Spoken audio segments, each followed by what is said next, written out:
Hey, what's up, guys? Jukebox Hero 199, coming with you with a F1 2012 review.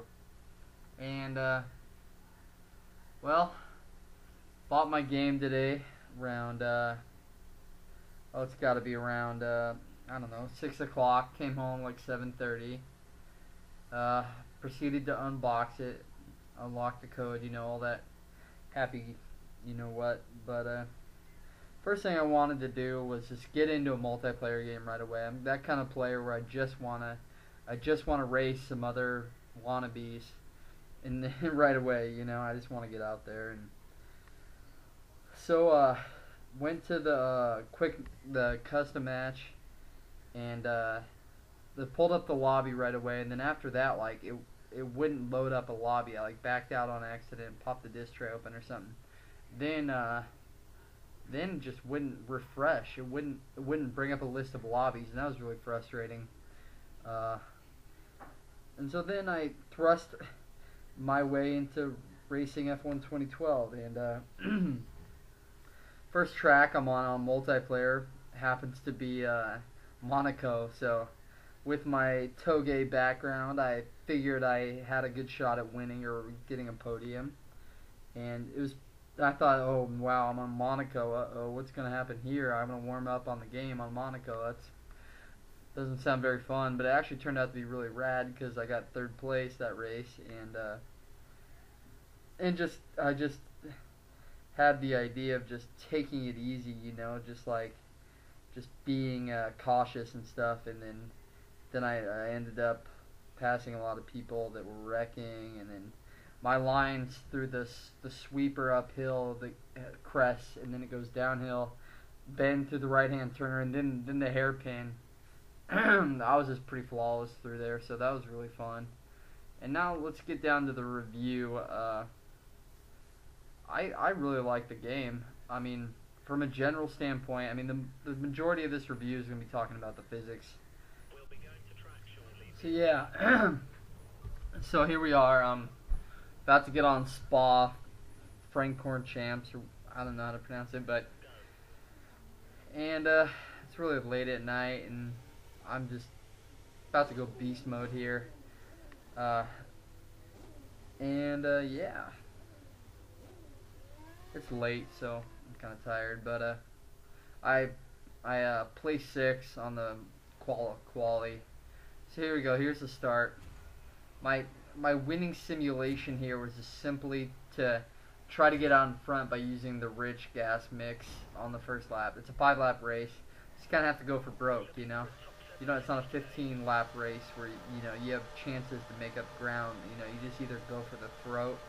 I mean, you don't be dirty, but you just go for the throat, So I think after I get through this first turn, I kind of try to see. This is total wreckage, man. The first lap's crazy. There's so many people wrecking. See, this happens to me every time. I get in a bind where I'm in the wrong position into the first turn, and everybody is all over the place, and someone's gonna hit you no matter what, unless you go through there with the right amount of speed. And that's my only summation of the whole first turn process. So yeah.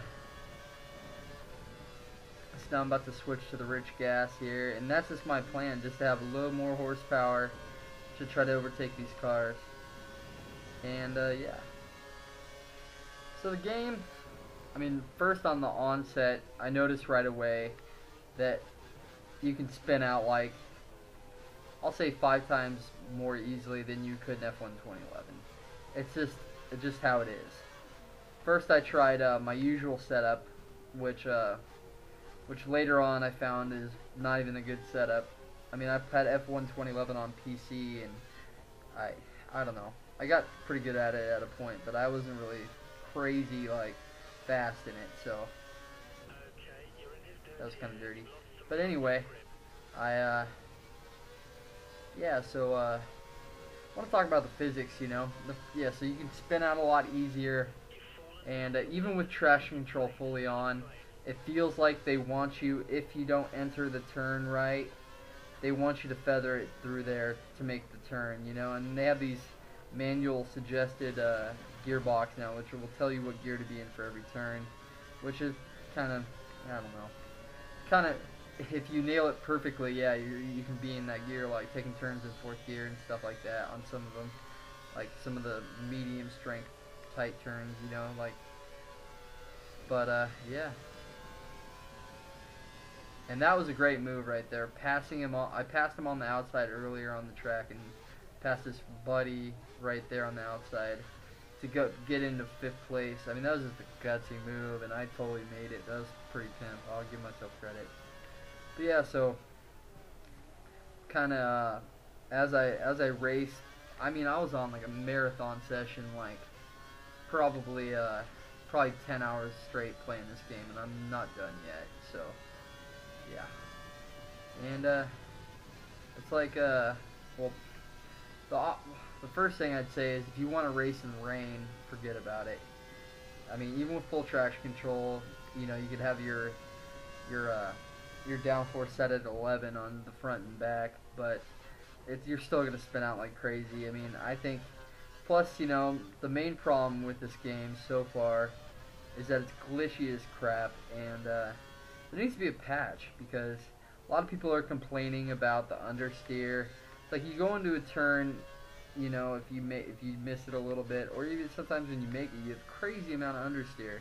Then when you come out of it, if you step on the gas, you know, you can pretty much floor it through a lot of the turns when you get your car set up right. But it's like at a certain point, you know, you're gonna spin out if you come out of those turns at the wrong place, wrong angle, wrong speed. You know, it really helps to brake in a straight line in this game. I mean, it always helps in racing games to do that, but this game even more. I mean, F1 2011 was like, you know, hit your curves and your DRS on the straightaways, and when the hairpin or the you know, the half circle turns, whatever you want to call them, the regular circuit track turns, come the tighter ones, just brake like hell and try to go real fast out of turns. This, you got to be a little more touchy in this game, which is from a developer standpoint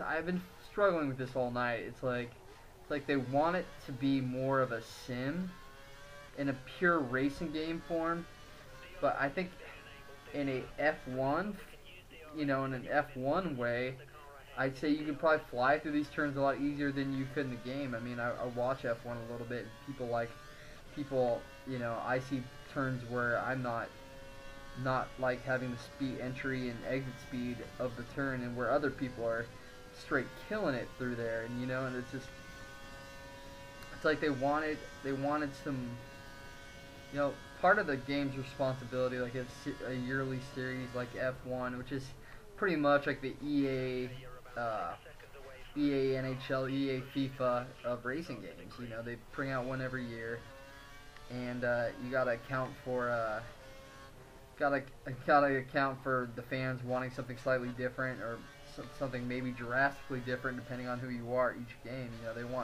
want growth in the franchise, and I totally understand that, but it's like they took it to a little sim, you know. I mean, it's not like Forza or Gran Turismo or some of the PC sims you see online. It's still sim arcade, you know, but they wanted a little more skill going into becoming a good racer in this game, and which, you know, I don't blame them, but if you want to make an F1 game that's modeled around the F1 series, the cars should damn well handle like the F1 cars do, and that's my only concern. So that's the physics part of it.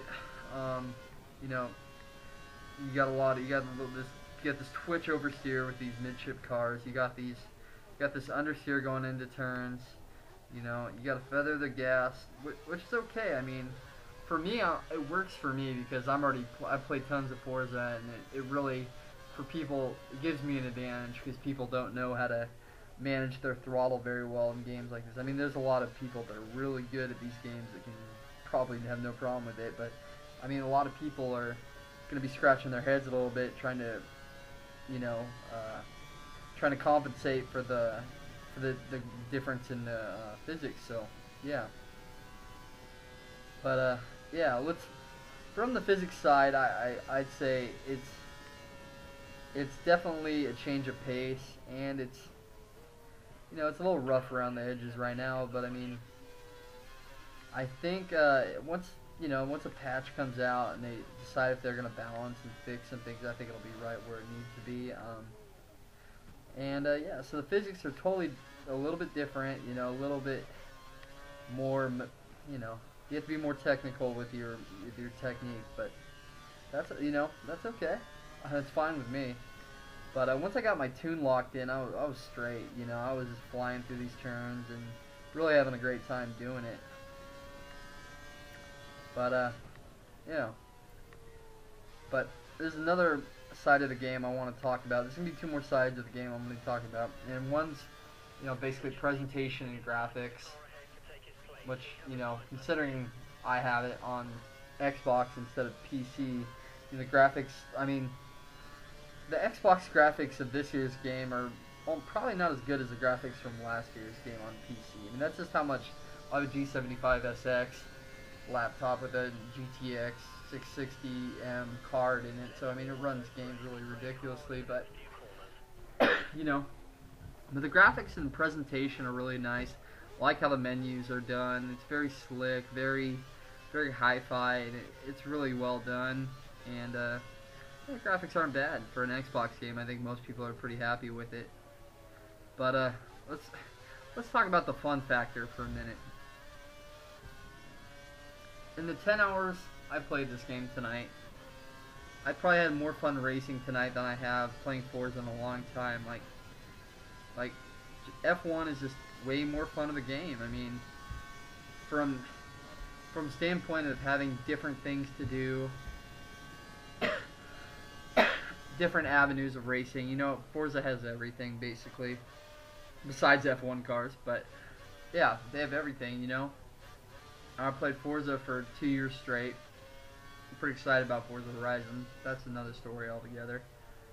But yeah, I mean, just as far as the circuit racing, F1 cars, it's just a lot of fun.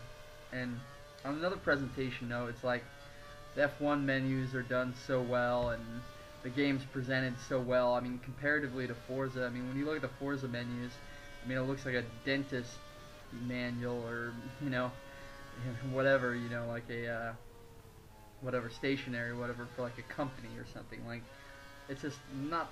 I mean, it's very way. I mean, this has been said about Forza. It's just way too clinical, and the way the cars handle is clinical. And yes, we want realism. We want good physics in a racing game, because we're all, at least people on my side of the fence that I play with, are pretty hardcore racing fans, drifting fans, toge fans, whatever you want to call it. So yeah, I mean, I just feel Forza's a little too clinical at times. Games like this are really refreshing change of pace, and yeah.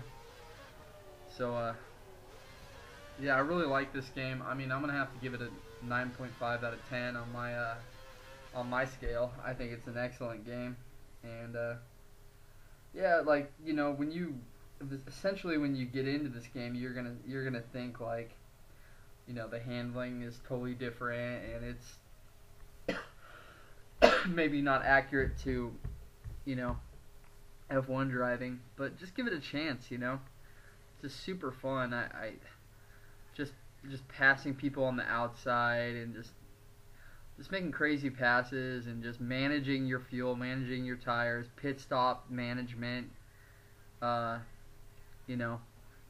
everything that has to do with your F1 car. I mean, it's all there for you, and it's pretty fun, and I'm really psyched on this game, so I give it a 9 out of 10, 9.5 out of 10. Thanks for watching.